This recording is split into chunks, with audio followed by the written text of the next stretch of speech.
Selamat datang di mata kuliah IDK 2 bersama saya, Siska Natalia. Ini adalah video kedua dari Radiologic Studies atau pemeriksaan penunjang radiologis, yaitu CT scan dan MRI. Mari kita bahas dan pelajari kedua jenis pemeriksaan ini. Yang pertama adalah computed tomography atau dikenal dengan CT scan. Pemeriksaan ini digunakan untuk memeriksa berbagai fungsi tubuh dengan lebih detail. Misalnya yang paling sering dilakukan adalah CT scan kepala dan CT scan abdomen. Hasil pemeriksaan dalam waktu 24 jam dan tergantung dari hasil pembacaan atau ekspertis dari dokter spesialis radiologi. Di beberapa rumah sakit swasta Anda dapat langsung mendapatkan file gambarnya dan dibaca dalam waktu kurang lebih dari 2 jam setelah diperiksa. Cara kerja dari CT scan ini adalah CT scan mengambil gambar dengan berotasi dengan gerakan melingkar 360 derajat mengelilingi pasien atau organ pasien untuk menghasilkan gambaran melintang atau cross-sectional dari setiap lapisan jaringan. Anda dapat melihat pada gambar di samping seperti apa gambaran cross-sectional. Prosedur CT scan sedikit berbeda dengan foto ronsen atau X-ray, karena pemeriksaan CT scan dilakukan di ruangan khusus, biasanya berdekatan dengan ruangan gawat darurat untuk memudahkan mobilisasi pasien. Alat CT scan ini tidak ada yang portable, sehingga tidak dapat dibawa ke ruangan seperti pada ronsen. Di sini pasien diposisikan supine, lalu dipasang akses intravena atau IV line untuk memberikan zat kontras jika diperlukan.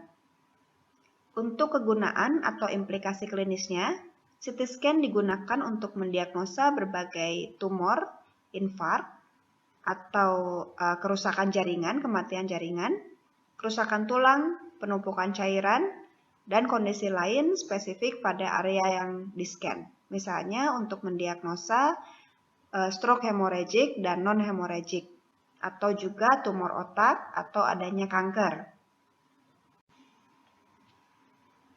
Peran perawat dalam pemeriksaan CT scan, yang pertama adalah jelaskan prosedur dan tujuan pemeriksaan. Kaji pengetahuan pasien mengenai pemeriksaan. Apakah sudah pernah dilakukan CT scan atau belum? Sejauh mana yang dimengerti, dipahami tentang pemeriksaan ini. Anda dapat menjelaskan beberapa hari sebelum dilakukan pemeriksaan jika pasien dan keluarganya membuat janji untuk pemeriksaan pada kasus-kasus elektif atau yang terjadwal. Sedangkan kasus sito atau yang mendadak, Anda perlu menjelaskan dengan singkat, padat, dan jelas pada pasien atau keluarganya pada saat sebelum dilakukan pemeriksaan. Juga kaji adanya kemungkinan atau potensi alergi pada zat kontras. Jika pasien belum mengetahui, coba ditanyakan, adakah gata-gata atau rasa yang terbakar ketika melakukan atau diberikan obat-obatan.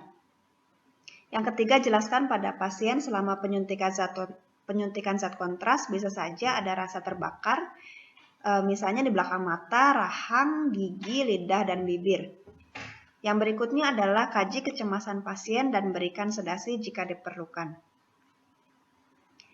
Pemberian obat zat kontras sekitar 30 menit sampai 2 jam sebelum prosedur. Ada beberapa rumah sakit yang memberikan zat kontrasnya dalam waktu 2 jam. Dalam air minum 1,5 liter, diminumnya secara bertahap selama 2 jam tersebut.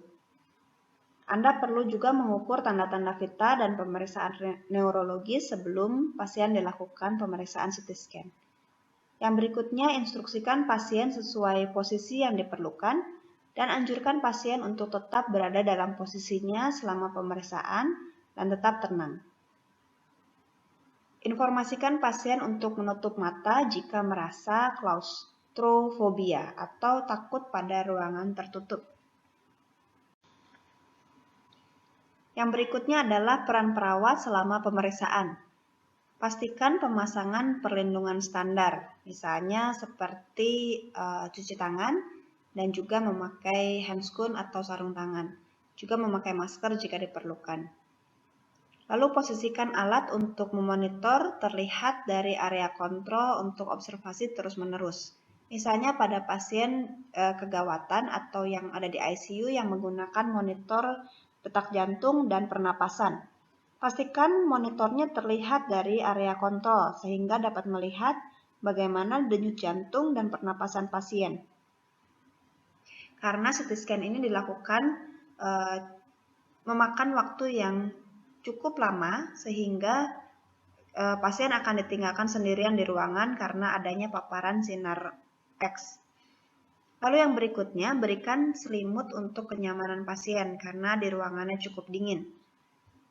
Lalu setelah pemeriksaan, kaji reaksi alergi jika pasien menggunakan zat kontras. Potensi komplikasi pada pasien dapat terjadi reaksi anafilaksis atau shock anafilaktik karena reaksi alergi karena zat iodinnya pada zat kontras. Ini ditemukan pada beberapa pasien yang sudah diteliti di berbagai negara. Kontraindikasi dilakukan CT scan dengan pemberian zat kontras adalah alergi sebelumnya terhadap benda-benda atau zat iodin, telur ataupun kerang. Hindari pemberian zat kontras intravena kepada ibu hamil karena dapat mengganggu pertumbuhan janin. Densitas atau massa jenis benda pada CT scan akan terlihat lebih hyperdense atau lebih putih pada jaringan yang lebih padat, seperti pada tulang atau adanya tumor. Lalu hypodense atau lebih abu-abu atau lebih kehitaman pada jaringan yang lebih lunak, misalnya pada darah atau pada perdarahan kepala, pada stroke hemorrhagic atau kecelakaan yang menyebabkan perdarahan di dalam kepala.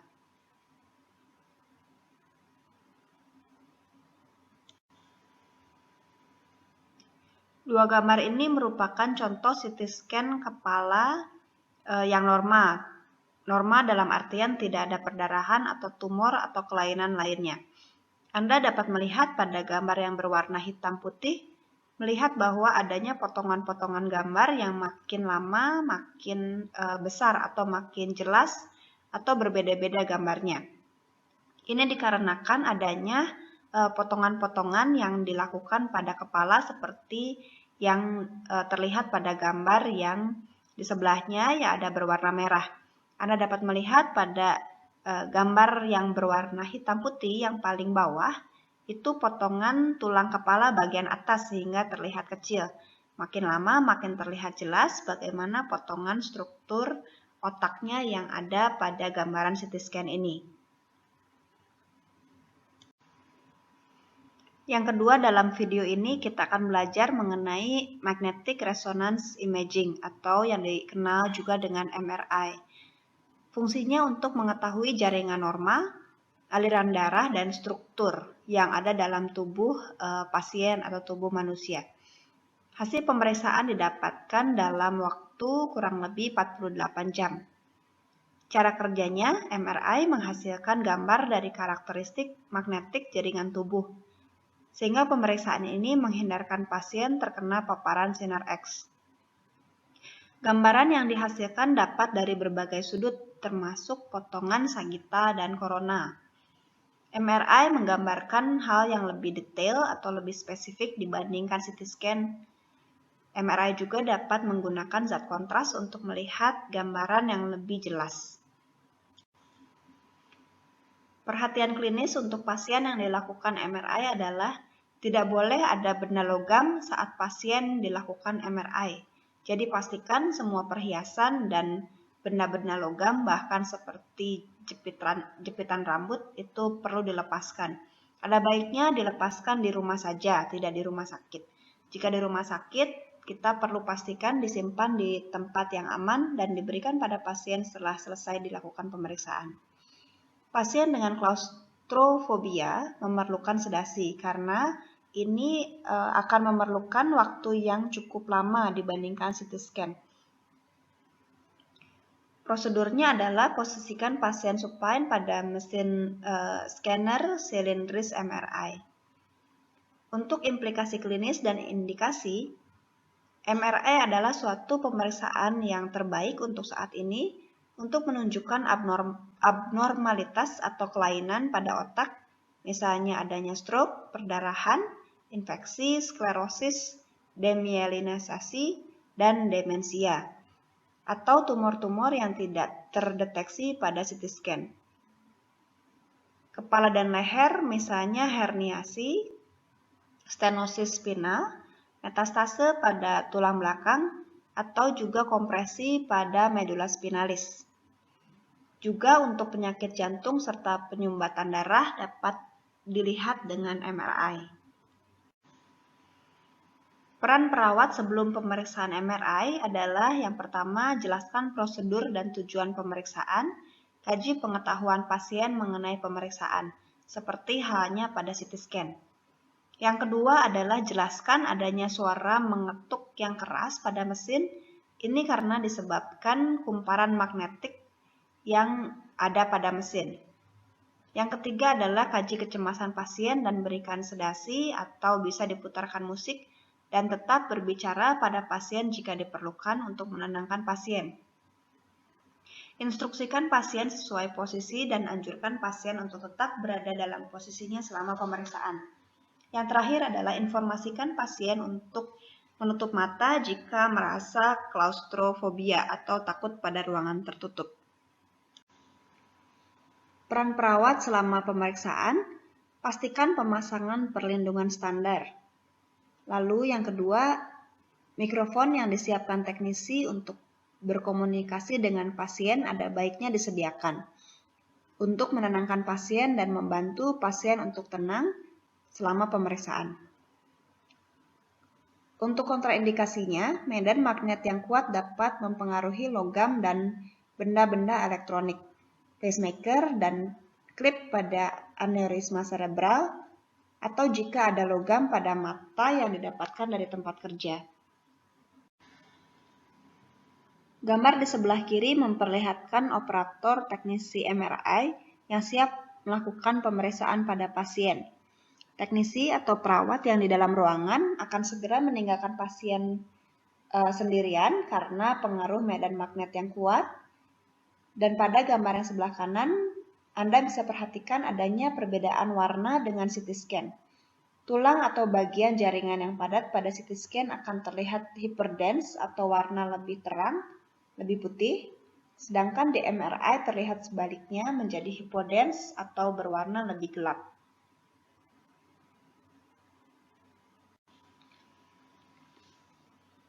Pada gambar ini terlihat contoh gambar MRI otak yang normal atau tidak ada kelainan seorang anak berusia 3 tahun. Di sini Anda dapat melihat contoh-contoh potongan-potongan gambar dari berbagai sudut. Pada aslinya hasil MRI akan berlembar-lembar banyaknya karena memperlihatkan berbagai potongan dengan detail. Anda dapat melihat pada slide ini adanya perbedaan pada gambaran yang dihasilkan untuk X-ray, CT scan, MRI, dan MRA, dan juga PET scan. Apakah Anda dapat melihat perbedaan detail gambaran yang dihasilkan? Untuk pemeriksaan MRA dan PET scan tidak didiskusikan dalam sesi ini. Silakan Anda mencari perbedaan MRA dan PET scan dari sumber di internet maupun buku teks. Pada gambar yang berikutnya, Anda melihat mesin pada CT scan dan MRI hampir sama secara bentuk, namun cara kerjanya berbeda. CT scan menggunakan sinar X dan MRI menggunakan medan magnetik untuk menghasilkan gambar dan pantulan yang dihasilkan dari pemeriksaan di organ tubuh pasien. Ini adalah referensi-referensi yang digunakan untuk menyusun bahan kuliah ini. Terima kasih atas perhatian Anda dan selamat belajar.